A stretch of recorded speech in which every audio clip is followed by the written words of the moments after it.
Once upon a time in a quiet countryside village, there was a humble farmer named Jacob. He wasn't rich, he didn't own hundreds of acres of land or fancy machines, but he was known throughout the region for his kind heart. He lived alone on a modest farm that had been passed down to him from his father. His days were long, filled with planting, tending livestock, and repairing fences, but he never complained. Jacob found solace in the simple life, away from the noise of cities and the chaos of society. One summer morning, word spread quickly through the village that an unusual auction was being held at the town square. This wasn't the usual cattle auction or farm equipment sale. Instead, a cruel and dark event was taking place. 3 women, frightened and vulnerable, were being sold off like property. The town was small, but news of the auction drew men from neighboring areas, many of whom came not out of compassion, but greed, power, or cruelty. Jacob heard the whispers in the market while selling some vegetables. His stomach churned when he realized what was happening. The thought of human lives being treated like objects disturbed him deeply. He asked around for details and learned that the 3 women were victims of a debt scheme. A wealthy landowner had taken advantage of their poverty, trapping them in an impossible situation. Now, they were being auctioned off to pay their family debts. Jacob returned home, but he couldn't shake the thought of those women. That night, as he sat by the fire eating his modest meal of bread and soup, he kept picturing their terrified faces. He didn't know them, but his conscience wouldn't let him rest. He thought about his late mother, who had always reminded him that a person's worth was never measured by wealth or status, but by kindness and courage. The next morning, Jacob made a decision. He went to the market, sold 2 of his prized cows, and withdrew the small savings he had been keeping for years to buy a new plow. It wasn't much, but it was all he had. With the money tucked safely in his pocket, he made his way to the auction. The town square was crowded. Men shouted out bids, laughter filled the air, and the 3 women stood silently on a wooden platform, their eyes lowered, their bodies trembling with fear. The first woman was young, perhaps in her early 20s. She was dressed in a torn dress, her hands tightly clasped together. The auctioneer shouted her starting price, and several men quickly raised their hands, competing to own her.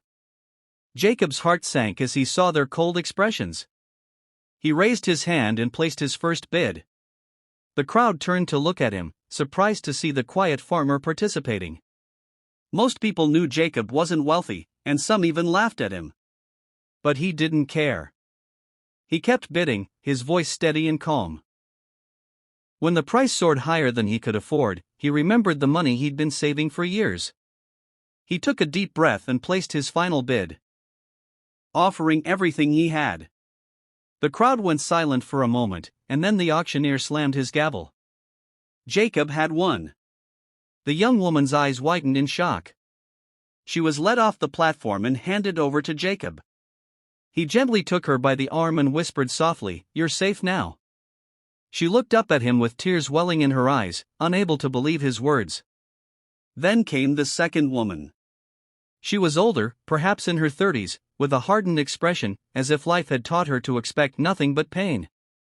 The bidding began again, and once more, Jacob raised his hand. People scoffed, assuming he wouldn't have enough money left to continue. But Jacob had anticipated this. Before coming to the auction, he had mortgaged a small piece of his land to borrow more money. He bid fiercely, determined to win her freedom as well. When the auctioneer announced Jacob as the highest bidder again, whispers spread through the crowd. People began to realize this wasn't a man looking to exploit these women, this was a man on a mission. The second woman stepped down cautiously, looking at Jacob with suspicion. She had been betrayed so many times that trust was a luxury she no longer believed in. But when Jacob met her gaze, she saw something she hadn't seen in a long time: compassion. Finally, the third woman was brought to the stage. She was frail, barely able to stand, with a scar running across her cheek. Her clothes hung loosely on her thin frame, and her hands shook as she held onto the wooden railing. The auctioneer didn't expect much for her, and the crowd seemed uninterested. Some even mocked her appearance. Jacob's heart ached at their cruelty. He stepped forward, offering his remaining money. There were no competing bids. The gavel came down, and the third woman was his. As the crowd dispersed, some people mocked him, saying he'd wasted his money on damaged goods. Others were simply curious, whispering about the strange farmer who bought 3 women but didn't seem to have the intentions others might have had. Jacob ignored them all. He led the women to his old wagon and helped them climb in gently. The ride back to the farm was silent at first. The women sat close together, unsure of what to expect. Finally, Jacob spoke. "I know you're scared. I can't undo what happened to you, but I can promise this: you're free now. No one will ever harm you here." The women exchanged glances, confused. They had been treated as property for so long that freedom felt like an impossible dream. Jacob brought them to his modest farmhouse and showed them the guest rooms he had prepared. He had spent the previous night cleaning and fixing up the rooms, laying out fresh blankets and clothes he had bought from the village. "You don't owe me anything," he told them. "You're welcome to stay as long as you need, or leave whenever you're ready. My farm isn't much, but it's safe." Tears streamed down the youngest woman's face.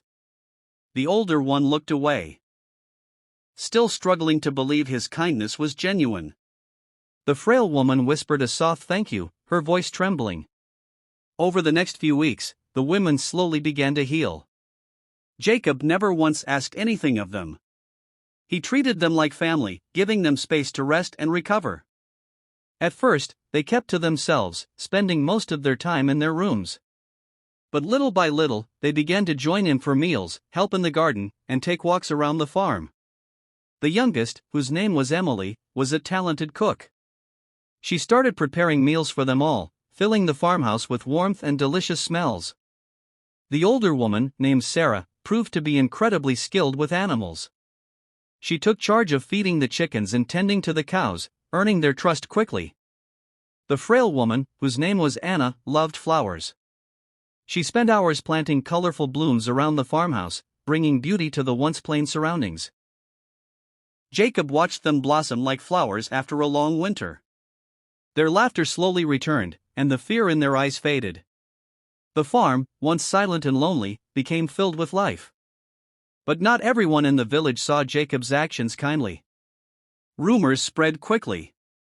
People accused him of having ulterior motives, calling him foolish and naive. Some men were angry, claiming they should have been the ones to own the women. One day, a group of men confronted Jacob at the market, mocking him and calling him names. Jacob stood tall and said, "No one owns another person. These women are free. If that makes me a fool, so be it." His courage silenced them, though their bitter whispers continued. Months passed, and the women began to see Jacob not just as their savior, but as their friend and protector. Emily opened up about her past, sharing how her family had been forced into debt by the same wealthy landowner who had sold her. Sarah revealed that she had been betrayed by her own relatives, who saw her as nothing more than a burden. Anna, who had been the quietest, eventually told Jacob about the abuse she had endured, which explained her scars and frail body. Jacob listened to their stories with tears in his eyes, vowing to help them rebuild their lives. He taught them how to manage the farm, giving them skills to be self-sufficient. In return, they brought him joy and companionship he had never known before. Over time, the villagers began to see the truth. They saw how Jacob treated the women with respect, how his farm had transformed into a place of happiness and laughter. People who had once mocked him now came to him for advice. They realized he hadn't bought those women for power or profit, he had rescued them from a life of misery. One autumn afternoon, Emily approached Jacob as he was repairing a fence. "Why did you do it?" she asked softly. "Why spend everything you had on us?" Jacob smiled gently and said, "Because no one should ever feel like they're worth nothing. You're not objects. You're people. And if I could give you freedom, even if it cost me everything, then it was worth it." Emily's eyes filled with tears. She hugged him tightly, whispering, "You saved us." As winter came, the farmhouse was filled with warmth, not just from the crackling fireplace, but from the bond they had formed. The women had become like sisters, and Jacob was like the brother or father they had never had. Together, they turned the small farm into a thriving home. Emily started a bakery business, selling her pastries in the village. Sarah began rescuing stray animals, and soon the farm became known as a safe haven for both people and creatures. Anna created a beautiful flower garden that attracted visitors from nearby towns. Years later, people still told the story of the farmer who had walked into an auction and changed 3 lives forever. His bravery inspired others to stand up against injustice, and his farm became a symbol of hope.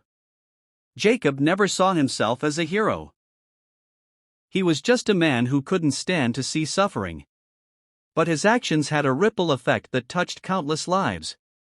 Emily, Sarah, and Anna went on to live happy, independent lives, but they never left Jacob's side. They became his family, caring for him as he grew older.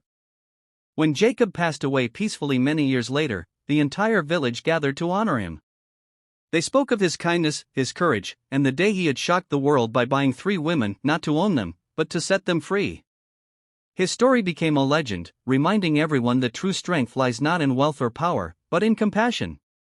And so, the tale of the humble farmer who spent everything he had to save 3 strangers lived on, touching hearts for generations to come. This is a story about courage, kindness, and the belief that one person's actions can change the world. If you're watching this video right now, remember that kindness has the power to create miracles. No act of love or compassion is ever wasted. Be the reason someone believes in goodness again. Like this video, share it with your friends and family, and subscribe for more stories that inspire hope and humanity. Together, we can spread kindness and make the world a better place.